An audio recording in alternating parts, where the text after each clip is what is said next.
Well, it's good to see so many young people out here tonight, too. Just kidding. As I always say, never trust anyone under 30. This is our anti-war movement. But I'm sure there are lots of people watching online. So hello to everyone watching the live stream. Hello to everyone on Zoom. This is, this means a lot to me to be here. I wanted to be here in person. Because this is actually my first talk on Gaza, I think, since 2015, which I guess, was about something similar that was happening. That was about my book, The 51-Day War, which is about Operation Protective Edge. Right now, as we speak, or a few hours ago, Israelis in Jenin broadcast the Shema, which is the Jewish version of the Lord's Prayer. This is just our prayer that we say daily. They're broadcasting it from the loudspeakers of a mosque that they have seized in Jenin, which they vandalized with the symbols of my faith community. They have erected a massive menorah over the destroyed neighborhood of Shujaiya, east of Gaza City. They have lit flares for each candle of the menorah that's to be lit in the sky over the city of Khan Yunis, which is under assault by their air force. This is how they are observing the holiday that I observe, that many of you who are Jewish observe in a very different way. And it reminds me that the last talk I did on Gaza was at the synagogue on Passover of Rabbi Brant Rosen in Evanston, Illinois, outside Chicago, which is an anti-Zionist synagogue that was filled with Jews like me who see Zionism as transforming our religion into a fascist Nazi-like death cult, which is why we feel so passionately, one reason why we feel so passionately about this issue, and why you see more and more rising to the occasion, coming to the fore, occupying the U.S. Capitol, occupying streets around America to protest this genocide. It's all bringing so many, it brings me so many memories back for me to be here. I just was in the back there looking at the, a table of Palestinian crafts and books, and I saw a book by a young artist named Malak Matar, who I realized this is the artist that we interviewed, Dan Cohen and I, for our documentary, Killing Gaza, towards the end, who managed to get out of Gaza and was able to produce that and show the world all the culture and sophistication that Gaza has to offer. So many others weren't able to get out. And when I think back about all of the things I witnessed in Gaza in 2014, being in the rubble with families who saw their home that they had worked for their entire lives, with multiple levels for each generation destroyed, reduced to rubble, targeted with missiles, or speaking to people who had their entire families killed and nearly wiped from the civil registry of Gaza, speaking to families who witnessed their loved ones be killed on camera, like the family of Salam Shamali, who was killed by a sniper. Being in that environment, actually being under the bombing myself and feeling what that's like, to have naval shells explode nearby, to have a drone over your head at night, to hear the missile strikes, to actually experience the terror that people experience day in and day out, and have the option of leaving when they don't. That to me made me so upset when I see all of these morally fraudulent media personalities try to ambush those of us who stand in solidarity with Palestine about October 7th, and try to demand that we condemn October 7th, or we condemn Hamas, when none of them condemned a single thing that happened before October 7th. If anything, they supported it. Massacre after massacre. Over 70 years of an unbearable cavalry experienced by Palestinians, and they have never been asked to condemn it. They've never asked a U.S. official or a Western official or anyone who presided over this catastrophe to condemn it, and we have to condemn something now? It's as if history didn't exist before October 7th. They hate context. They call it whataboutism. That's like code for context. So let's talk about some history first. Let's try to understand why this is happening, and help everyone who's watching this understand a little bit better. Because between the time that I was first in Gaza and now, there were at least 2 major military escalations which left hundreds of civilians dead, as well as the Great March of Return, when civilians in Gaza did what Thomas Friedman asked them to do. He said if they would just have a peace march and march towards Israel, young Israelis who believe in peace would join them, and they would all march together to Jerusalem, and it would change the Jewish Israeli society's attitudes. Well, they went and did that, and what did Israel do?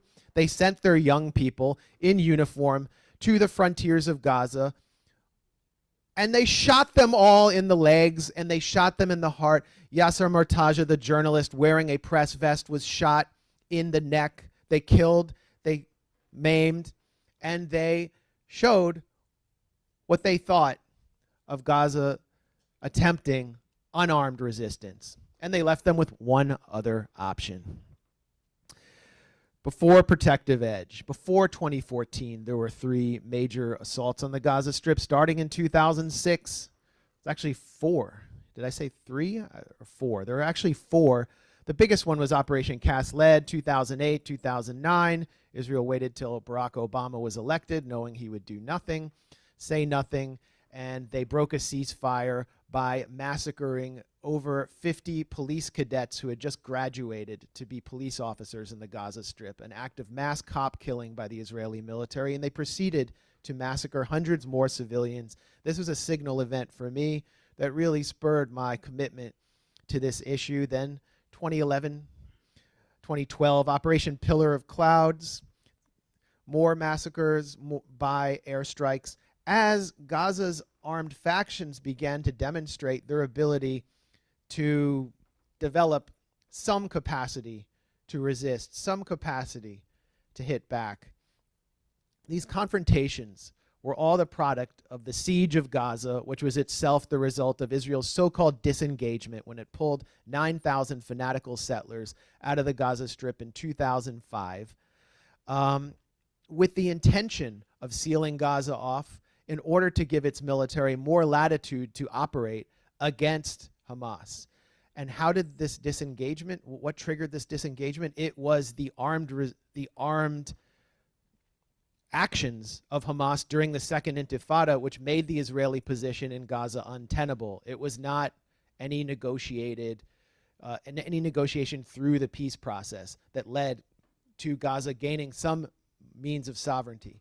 So what Israel decided to do was the panopticon model with Gaza. Control, all you need to do to control an entire prison is to control the perimeter, which is 2%. And so they would occupy Gaza from the outside, control the airspace, control all of its borders, the sea.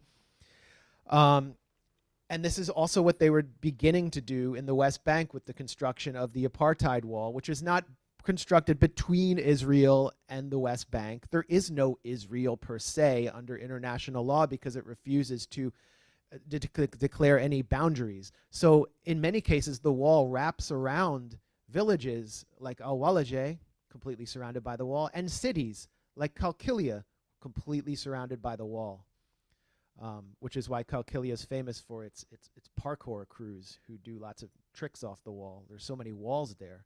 The population, though, isn't happy. They don't like doing parkour. That's just what they're left with. They're pissed off. That's why they voted for Hamas in the 2006 legislative elections. In the West Bank town of Qalqilia, Hamas won in the West Bank, not Gaza. But then all of their legislators who won through democratic means were kidnapped. Israel attempted a coup working through the Bush administration in Gaza. They failed and were defeated there. Hamas took over.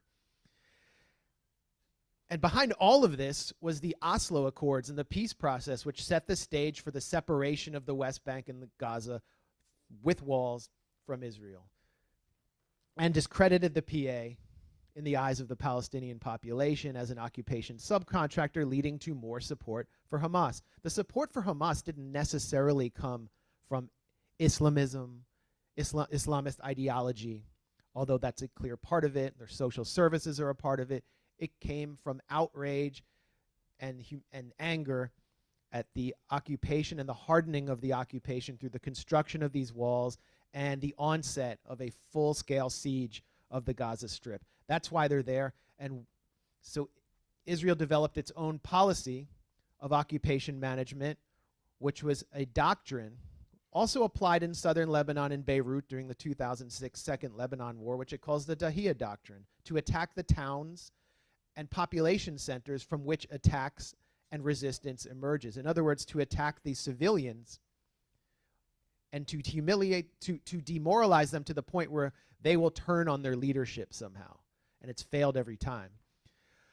This doctrine was expressed by Gadi Eisenkot, who was the Army Chief of Staff at the time in 2006. He said, this is not a proposal, this is an active plan for attacking civilians.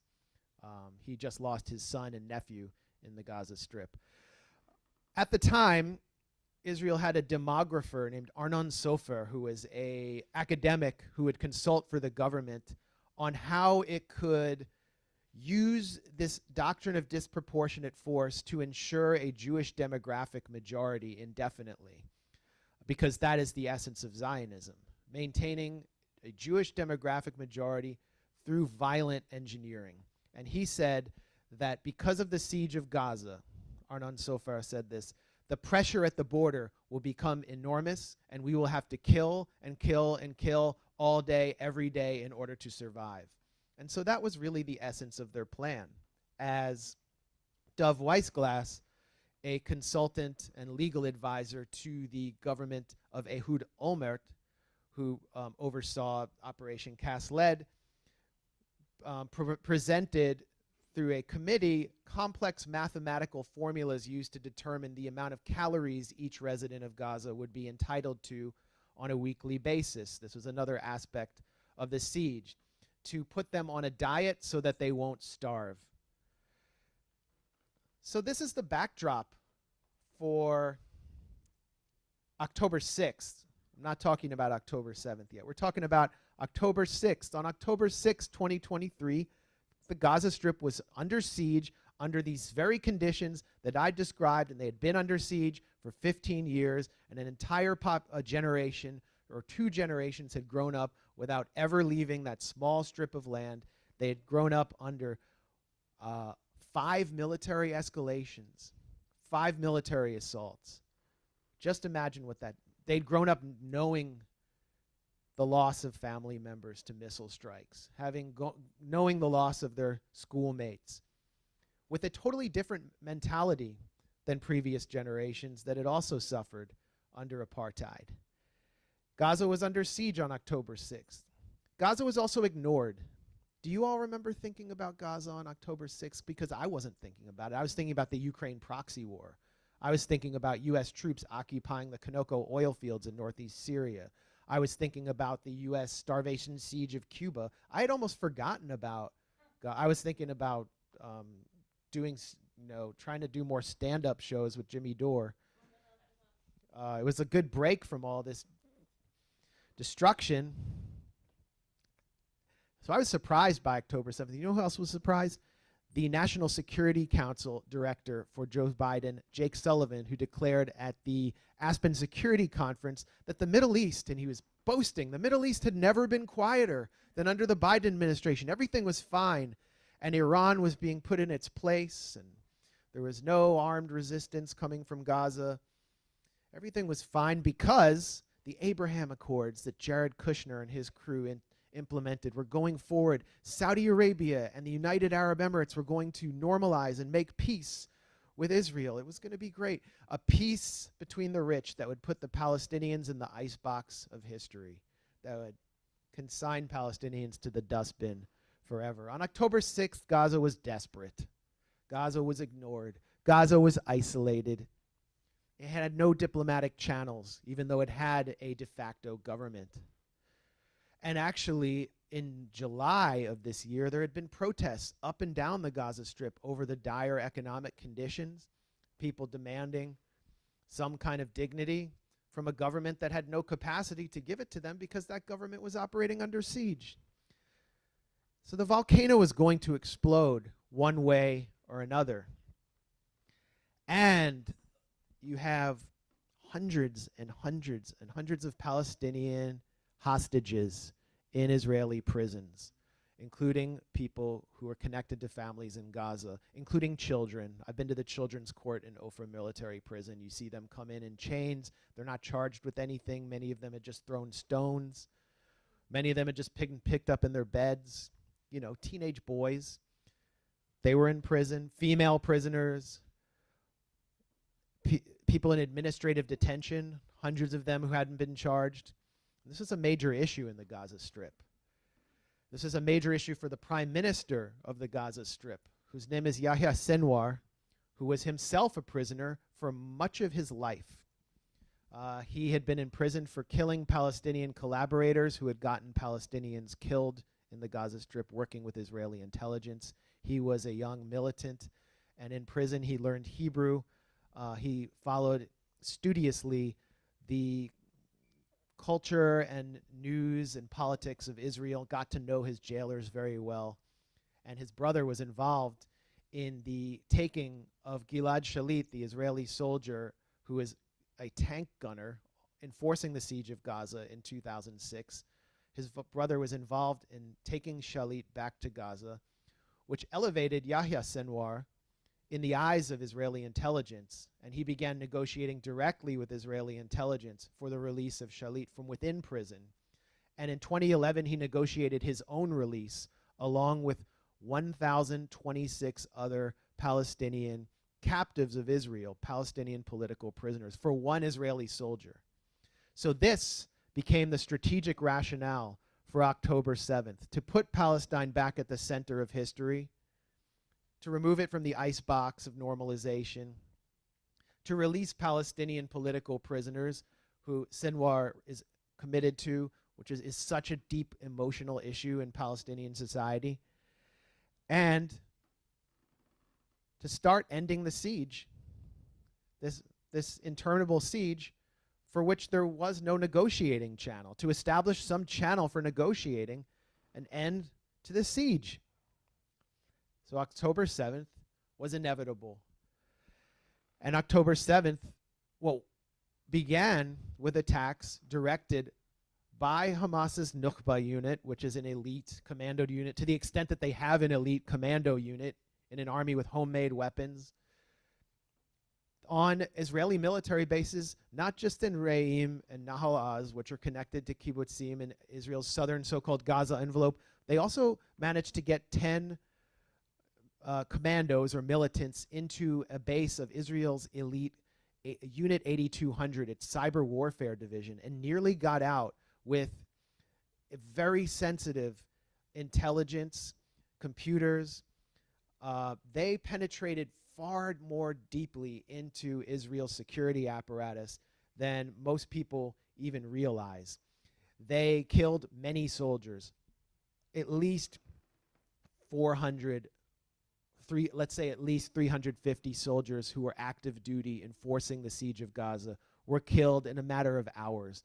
They were exposed as a kind of paper tiger, what you see now, a TikTok army of cowardly button pushers who hide within bases, inside tanks, who operate behind screens, who are not used to close quarters combat, and who are more accustomed to humiliating and beating farmers and small children in the West Bank, or defending settlers as they were at the time. On October 7th, a large part of the Israeli Reserve Force was up in the northern West Bank near Huwara defending fanatical settlers.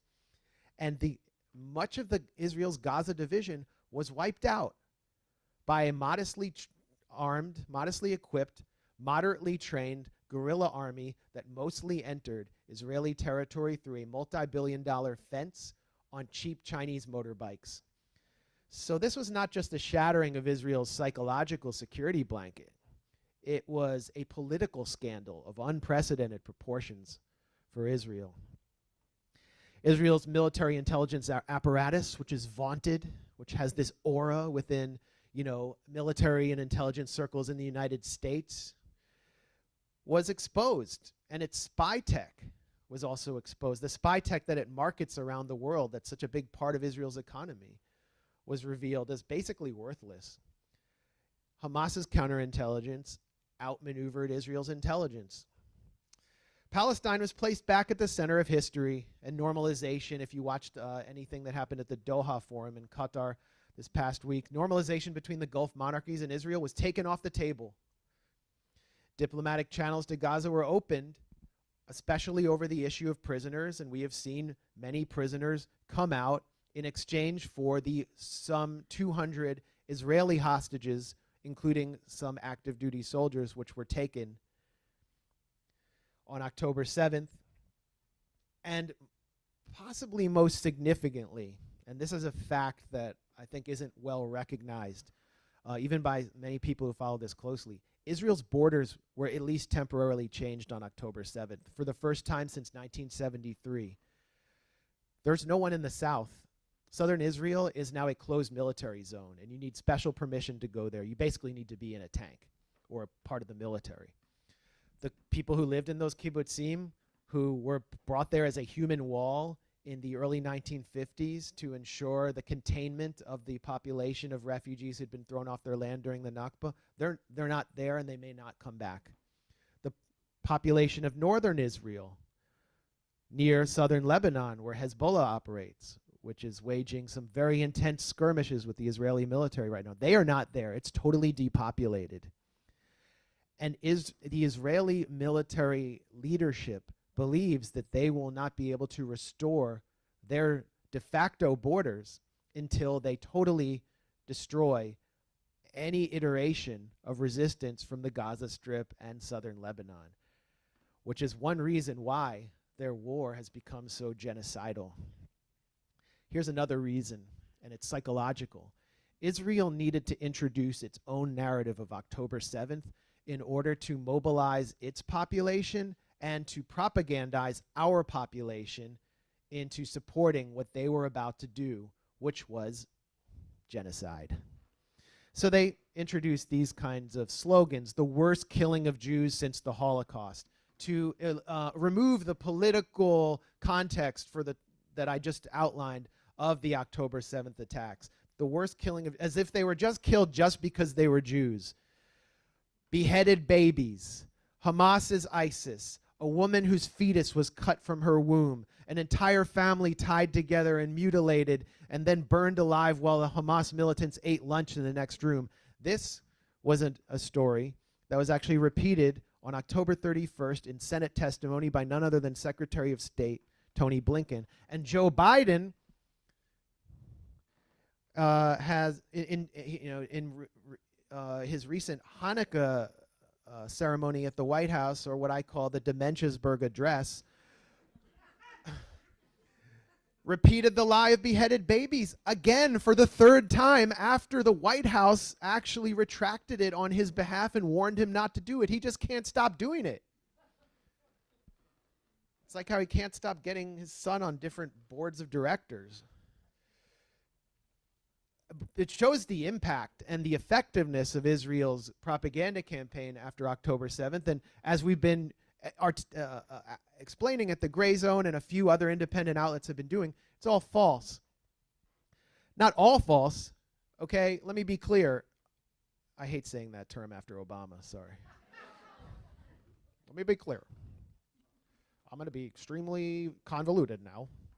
I won a Nobel Prize for peace, and then I made war. No, but I do need to say that Hamas did, it's clear they did kill civilians on October 7th. There's not any denying that. But what the difference between the reality of what they did and the propaganda that Israel is putting forward is extremely significant. And the Israeli propaganda officials and their different cutouts in the U.S. made a determination that they could not just act on the reality alone, and that they needed to concoct dramatic stories in order to win international support and maintain the consensus in Israel. And they turned to a very shady organization called Zaka, which was in these southern kibbutz communities on October 11th, 4 days after the military had cleared the communities. And they began speaking to international media. They're kind of like a rescue organization, but they don't have coronary credentials. They're not an actually rescuers.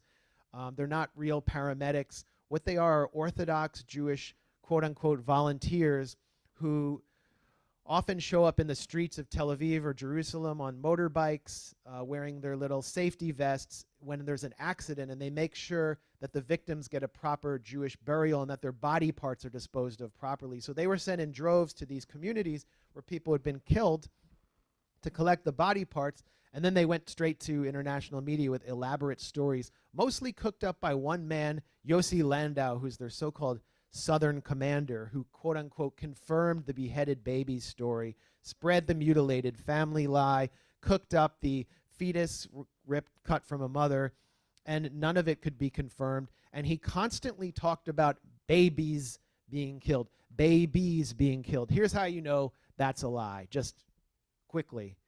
Only one baby was killed on October 7th. Her name was Mila Cohen. It's extremely tragic and messed up. 10 months old, she was shot accidentally by a Hamas militant who was firing on captives who were fleeing. That's apparently what took place. But there was only one baby killed, but they keep saying babies and babies and babies. So we know that's a lie. We know that's a lie. Zaka is also at the center of the rape allegations that are now being pushed as a major international propaganda campaign by the Israeli government. I'll talk about those in a second, which is extremely ironic because Zaka's founder and longtime CEO, Yehuda Meshi Zahav, died last year after attempting suicide in 2021 when he received the Israel Prize from the current defense minister, Yoav Gallant, and then days later, Israeli media was flooded with credible stories of his serial rape of teenagers and children of both sexes, along with long-standing stories of Zaka's corruption. Because for Zaka, this is a fundraising opportunity. And they are raking in tens of millions of dollars from the Jewish diaspora, from wealthy Jews in the US, by spinning out these elaborate stories and putting themselves at the center of this drama, of this genocidal passion play. And so is their chief competitor, United Hatzalah, another Orthodox Jewish so-called rescue organization, which is is now fundraising on its website for $50 million off October 7th. United Hatzalah's director, Eli Beer, appeared at a fundraiser in Las Vegas. I mean, how much more obvious can you get? You show up in Las Vegas at Sheldon Adelson's casino at the Republican Jewish Coalition's annual fundraiser. It's like every NFL owner is there. And because, you know, we're so oppressed here in the US. And he says that his organization found a baby, a Jewish baby that had been baked in an oven by Hamas, conjuring up memories of the Holocaust deliberately. There was, of course, no evidence of this. It was a complete lie designed to gin up, scandal and drama and to outcompete Zaka and get money. They were at a literal fundraising event in Las Vegas. And that all folded into the Hamas rape propaganda, which is being spread by mostly within liberal democratic circles, because Joe Biden was losing liberal support on this issue, particularly among people under 35. So this narrative of Hamas rape was introduced in a coherent way over a month and a half after it all supposedly took place to support Israel's political objectives, which was to prevent Biden from losing his base. That's why at the United Nations, the people you saw on stage there when Israel made its grand presentation were Hillary Clinton and neoliberal oligarch Sheryl Sandberg, who's also connected to the Democratic Party, used to work under Mark Zuckerberg. And I've looked into it very closely. You know, it's something that could happen in a conflict, possibly, and yet we receive no direct testimony, not one. The New York Times, when it reported on it, stated that Israel has been reluctant to provide direct testimonies. Same with Haaretz had a piece. Testimony after testimony demonstrates clear evidence of mass Hamas rape on October 7th. And then you read into the piece and they say there's no direct testimony.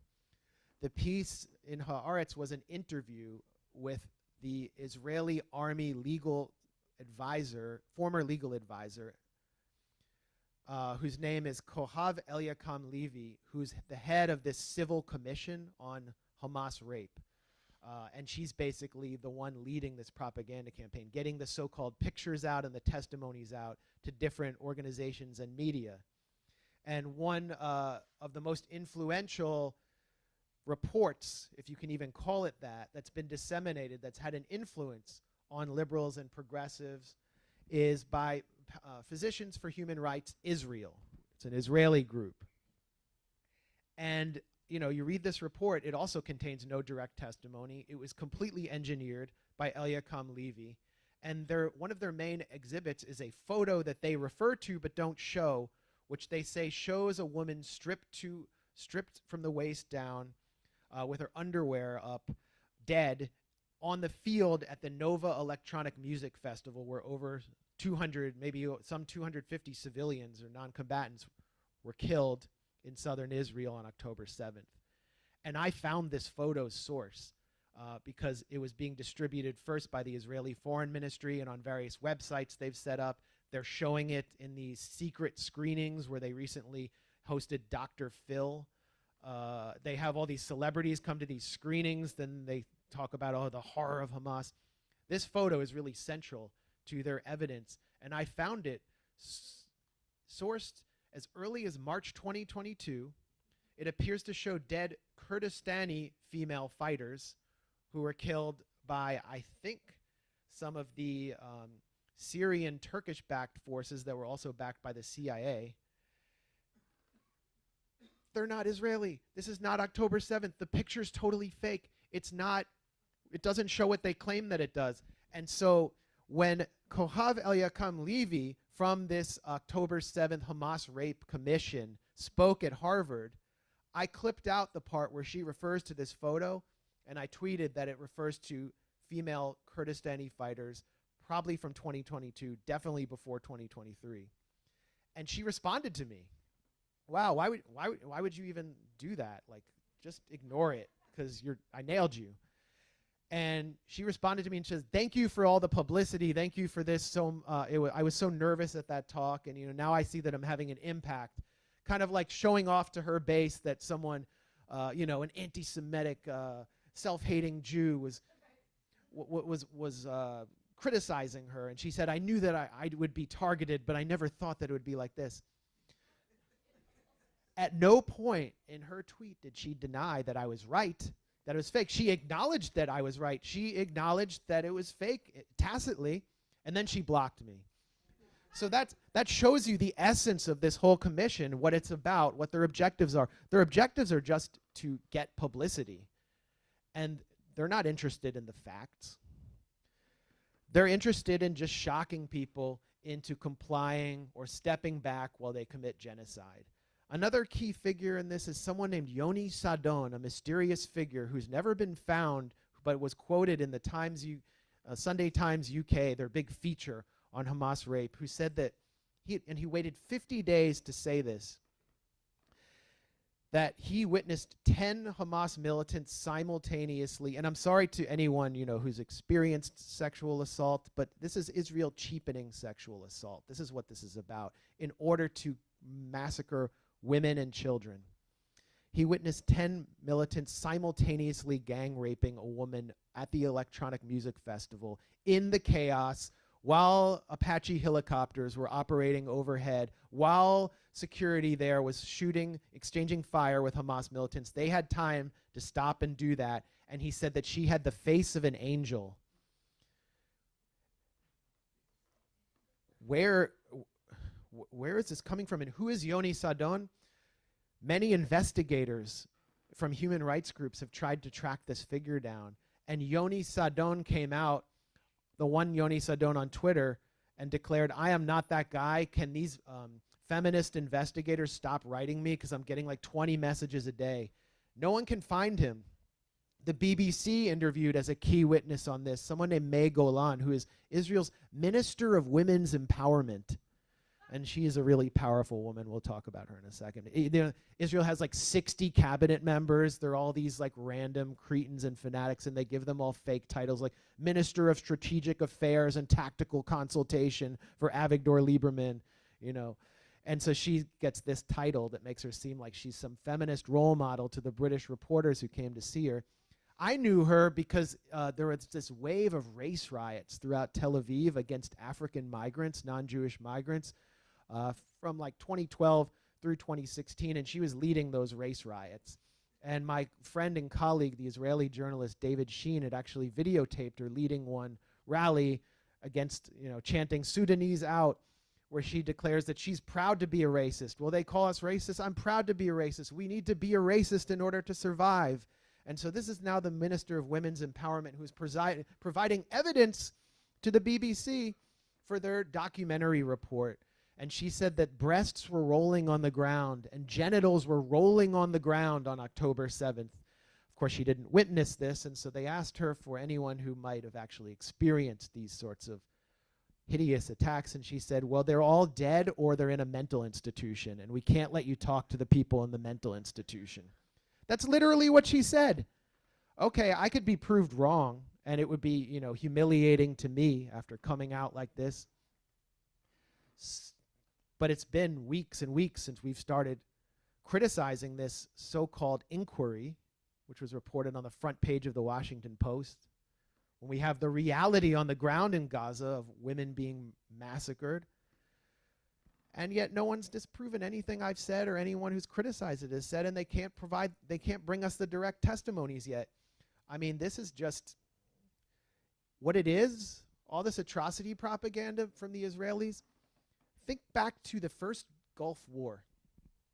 In 1990, the Kuwaiti ambassador paid 16 public relations firms to get his nephew, Niara, trained to deliver testimony to U.S. Congress about witnessing Saddam Hussein's troops storm into a hospital in Kuwait City and remove children from their incubators and leave them there to die. And it all turned out to be fake, but this was the rationale stated explicitly by George H.W. Bush for going in and attacking Saddam Hussein's army and removing them from Kuwait and setting the stage for the next Gulf War, Iraq War II, which we saw created ISIS, left 1 million people dead. So it was fake. The Rantisi Pediatric Hospital, which came under attack by Israeli forces in the northern Gaza Strip, the only with the only pediatric oncology ward, was cleared of its doctors. The Israeli soldiers left 5 babies ripped from their incubators in the hospital with no fuel on their beds to starve and die, and their rotting corpses were found there a week later. Babies were actually literally, clearly ripped from their incubators in the Gaza Strip. And it's like pulling teeth to try to even get US media to report on it. So we're seeing these fake allegations used to justify that. That's what this is about. And it points to something even darker and more scandalous if you actually examine these allegations closely. You hear so much about burned bodies, people burned to a crisp. And you see the photos that they're distributing. Many of them are inside cars, and the cars are like melted. What super weapon did these Hamas guys bring in on their cheap Chinese motorbikes that could do this on such a large scale? Why does it look so much like the highway of death where Iraqi soldiers were incinerated by the US Air Force as they left Kuwait? Compare those photos. And what about all the families they keep finding? And this, it's horrible to hear about this. It's actually to do these investigations and to read the reality of it is horrible. It's very upsetting.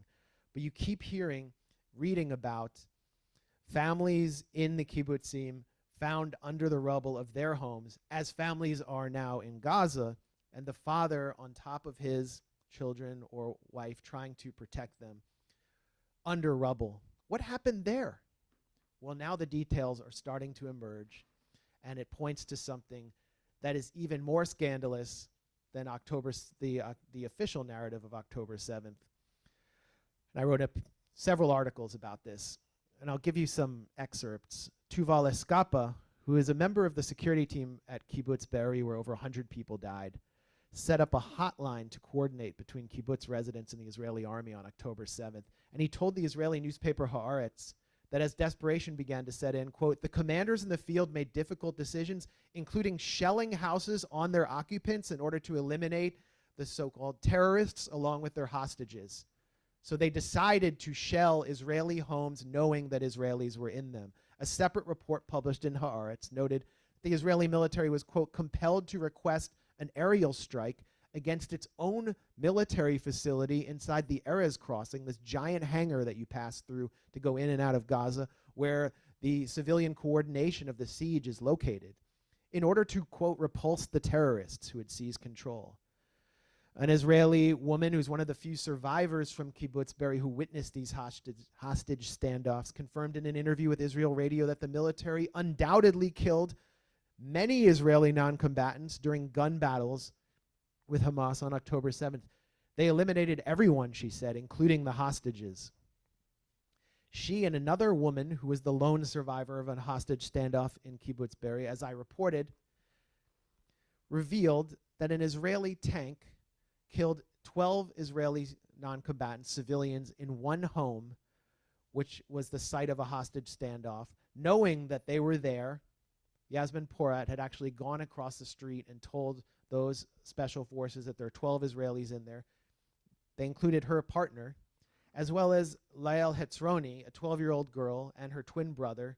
Lael Hetzroni has become kind of an Israeli poster child for its October 7th propaganda. The former Prime Minister Naftali Bennett, for example, has presented her as evidence of Hamas brutality, but now it is confirmed that the Israeli military killed her, along with her caretaker, her twin brother, and everyone else there. Take a look at the houses in Kibbutz Be'eri. What do they look like? They look a lot like the houses I saw on the Gaza Strip that had been destroyed by tank shells. They're completely roasted, reduced to their foundation. Their roofs had been collapsed in, and entire families are being found and have been found in home after home after home. How could Hamas, with Kalashnikovs and at best RPGs and grenades, have exacted so much destruction, especially under the pressure of being in firefights with Israeli special forces? This was what Colonel Nof Erez of the Israeli military called mass Hannibal. He said, and I quote, "They didn't explode houses without permission. The Hannibal directive was apparently applied." And it was applied not just in the kibbutzim, it was applied against cars that were going in and out of Gaza, in and around the Nova Electronic Music Festival, a site of mass death on October 7th.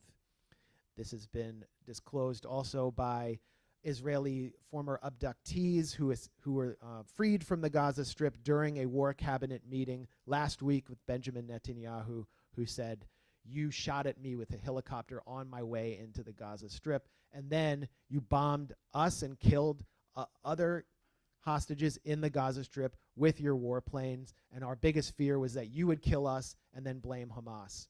Those are almost direct quotes from the war cabinet meeting, which have been publicized in Israeli media, but not by our own media.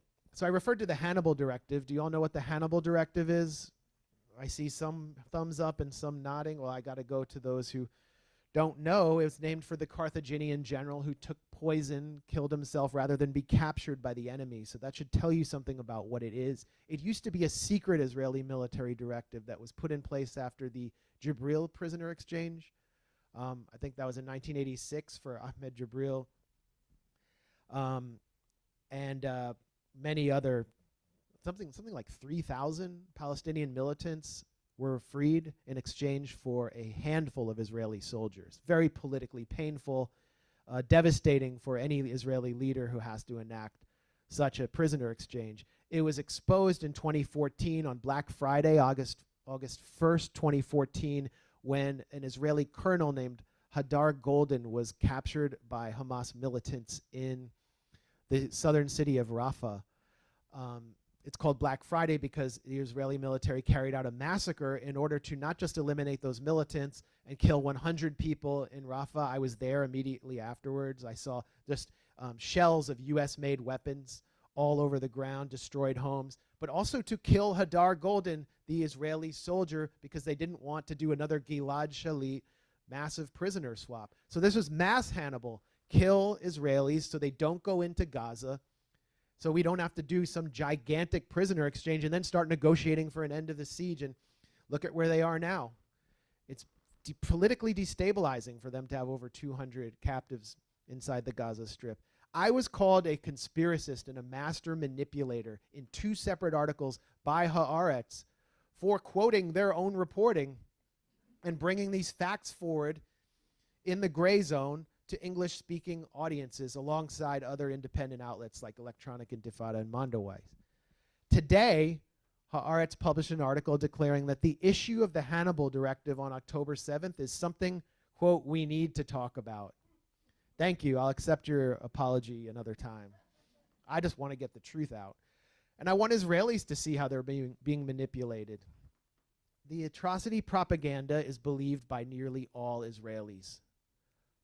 It's what's driving the consensus for this assault, Operation Iron Swords, whose objective is not the elimination of Hamas, which is actually impossible because they are politically and ideologically integrated into the population. They are the population. I don't mean they're human shields. They have a mass constituent base, like every anti-colonial resistance movement ever has. The goal is the elimination of Gaza as a Palestinian entity capable of resisting occupation. That's how this, so this atrocity propaganda fell on very fertile soil in a hyper-propagandized society which has full military conscription for all men and women of the age of 18 and above. And it has fueled a genocidal discourse in which the Prime Minister has referred to the Palestinians of Gaza as Amalek, who are the tribe that attacked the Hebrews as they fled Egypt in the book of Deuteronomy and were slain by God. God killed Amalek. He's referred to the Palestinians as the children of darkness and Jewish Israelis as the children of light. Likud member of Knesset Ariel Kalner has called for Nakba 2.0. There are no uninvolved civilians, said Amihai Eliyahu, who's the Israeli Minister of Housing, who's proposed dropping a nuclear weapon on Gaza. Human animals is how Yoav Gallant, the Israeli defense minister, referred to the population of Gaza as he called for cutting off fuel, water, and electricity. And others have called for turning Gaza into a giant stadium parking lot. 1.8% of Israelis, according to a Tel Aviv University poll, believe Israel has used too much explosives on Gaza. And over 50% believe Israel has not used enough, where it has dropped the equivalent of over 2 nuclear bombs, of the 2 nuclear bombs dropped on Hiroshima, where most civilians who have been killed by missiles, and not just any missiles, but unguided missiles, 500, 200-pound dumb bombs supplied by General Dynamics and Raytheon, where most, and where new, and where AI weapons are being used to carry out a goal spelled out by Netanyahu's special advisor, Ron Dermer, former ambassador to the US, the thinning of the population of Gaza. This was the goal that explicitly was spelled out by Dermer, who's actually leading a task force to advance that goal. So now we know, unsurprisingly to those of us who followed this for years, that private family homes have been explicitly authorized as targets, as hundreds of families are being wiped from the civil registry, and the Israeli startup nation has introduced the world to a new innovation: wounded child without family. Wounded children turning up as the lone survivor of their entire family in Gaza hospitals is a new Israeli innovation. Nothing happens by accident, said a Israeli military intelligence official. When a 3-year-old girl is killed in a home in Gaza, it's because someone in the army decided it wasn't a big deal for her to be killed, that it was a price worth paying in order to hit another target. We are not Hamas. These are not random rockets. Everything is intentional. We know exactly how much collateral damage there is in every home.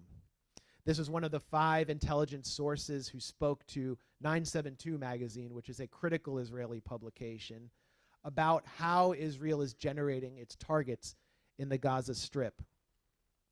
It's generating them through a system called the Gospel, which is an artificial intelligence system that, according to this report and these sources, generates targets in Gaza faster than they can be hit. In the majority of cases, another source from the Israeli intelligence apparatus added, military activities not conducted from the homes that it targets. I remember thinking that it was like if Palestinian militants would bomb all the private residences of our families when Israeli soldiers go to sleep at home on the weekend, said the source. So who's the human shield? They're targeting Gaza civilians in their homes while they sleep. They're targeting Gaza's hospitals. 100 Israeli physicians have signed a public letter, including pediatricians, authorizing and supporting the Israeli military's assault on hospitals in the Gaza Strip, particularly Shifa Hospital, the main center of medical care in the entire Gaza Strip, which I've visited several times, which has now been emptied.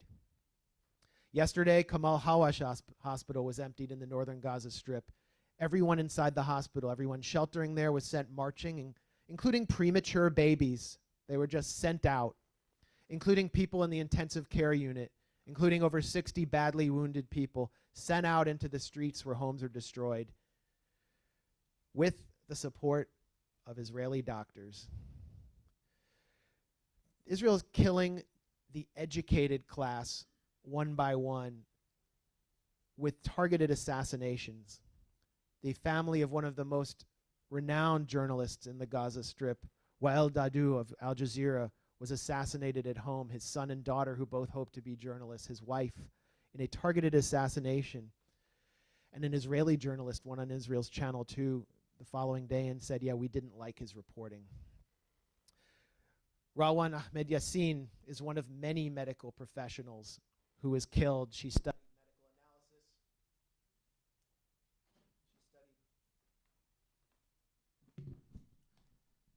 She studied medical analysis, and what am I doing wrong? No, continue. Okay, you seemed alarmed. And dreamed of completing a master's degree in genetics. I can't even say how many medical professionals have been killed, but this is just one. I was actually speaking to Dr. Mads Gilbert, my friend, who performed emergency surgeries at Shifa Hospital in 2014 during Israel's assault, and he said that so many of the students he met and his coworkers have been killed. Social media influencers that we might have been followed have been killed in targeted strikes. Yafa Haider Abu Baraka is one. And then we have my friend Dr. Rifat El-Arir, who many of you now know of or may have known of before, who is an exceptional individual who was killed in a targeted strike.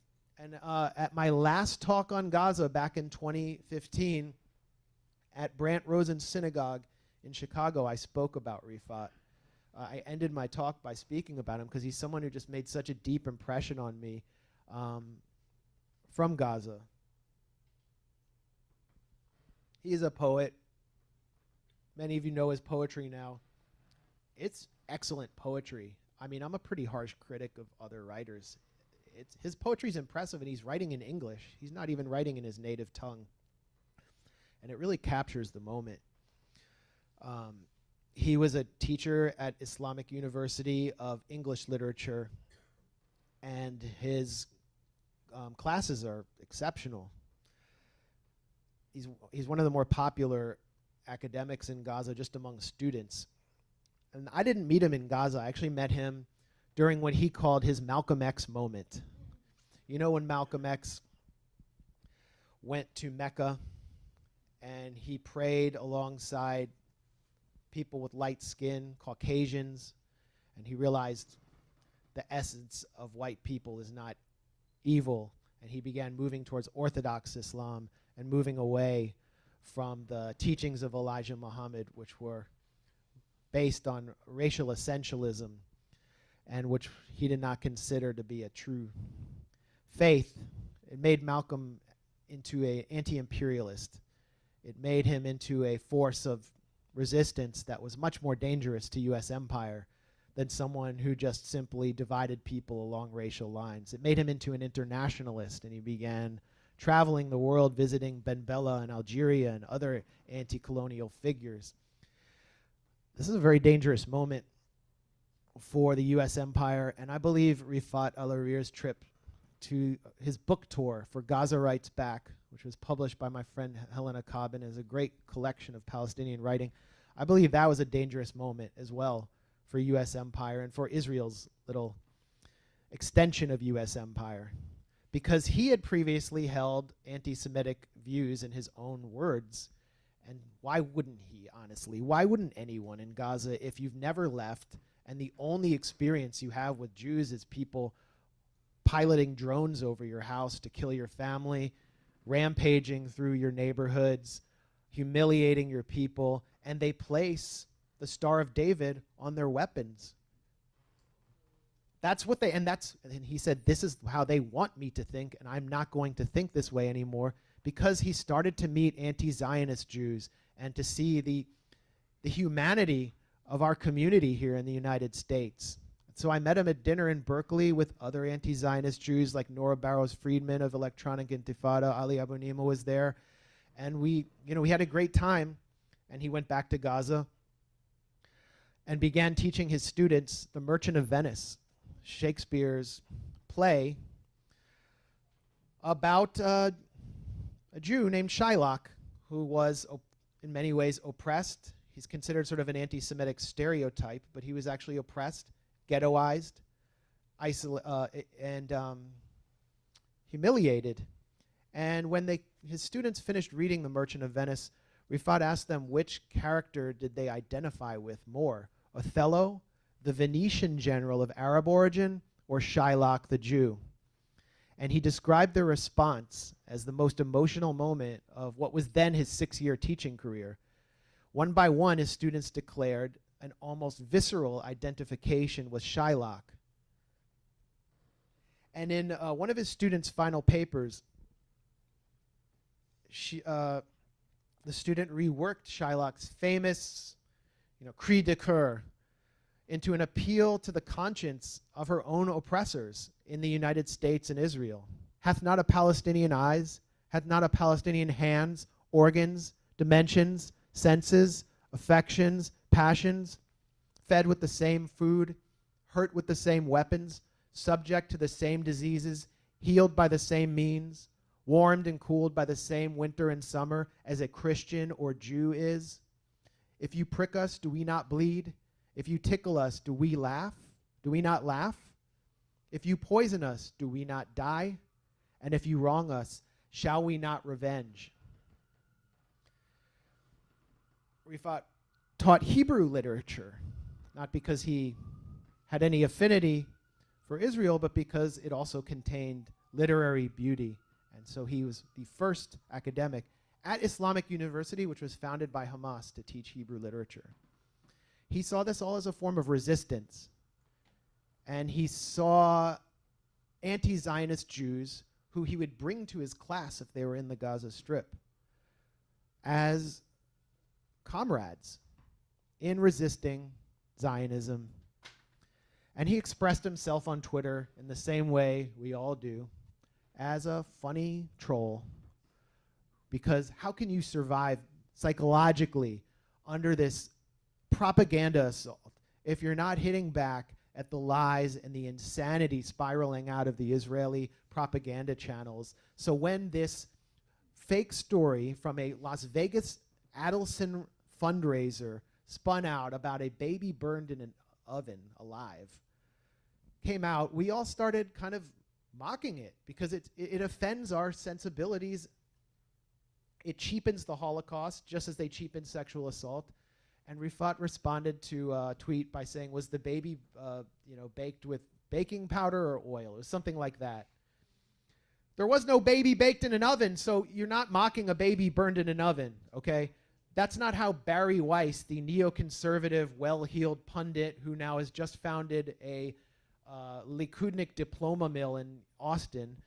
That's not how she received it. She did a long thread on Twitter about how her former employer at the New York Times was anti-Semitic. And as Exhibit A, she pointed to Rifat's tweet, which she said was mocking a baby burned in an oven and not mocking propaganda.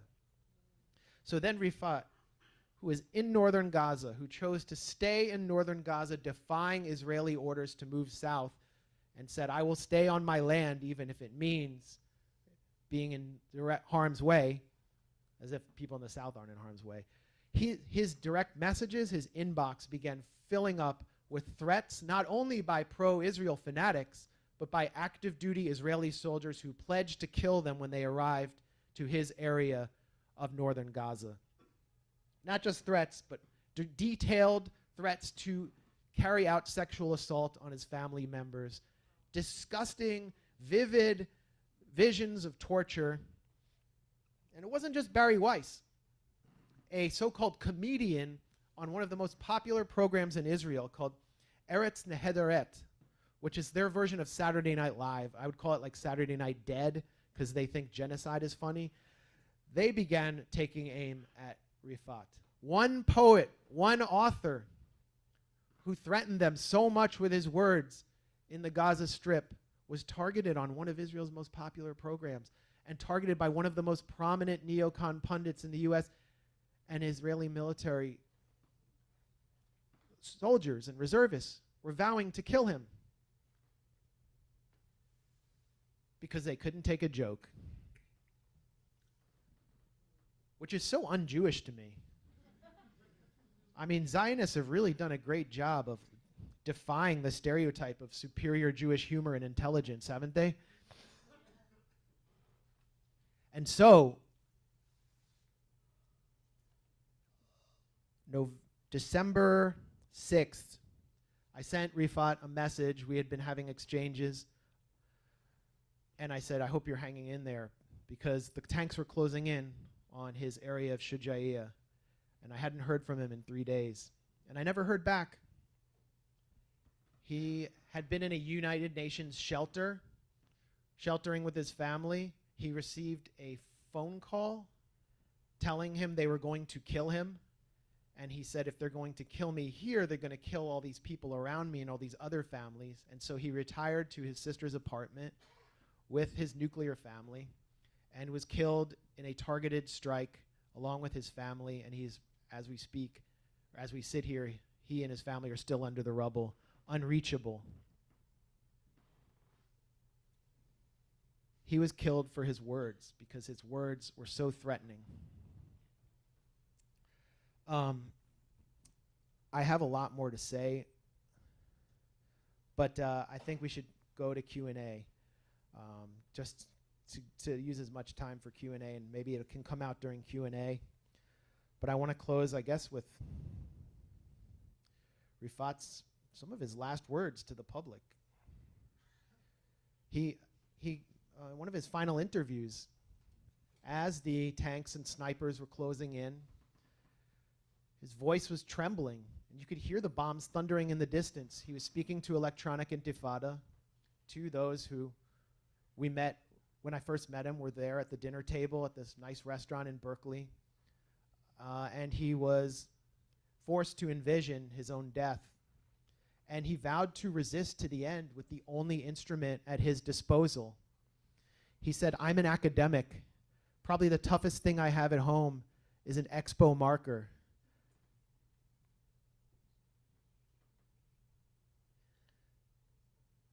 But if the Israelis invade, if the paratroopers charge at us, going from door to door to massacre us, I'm going to use that marker to throw it at the Israeli soldiers, even if that's the last thing that I do. We're not soldiers, but we have an obligation to pick up where he left off with what we can. We have to pick up the marker. Pick up the marker and throw your marker at the architects of this genocide for the rest of your lives. Thank you.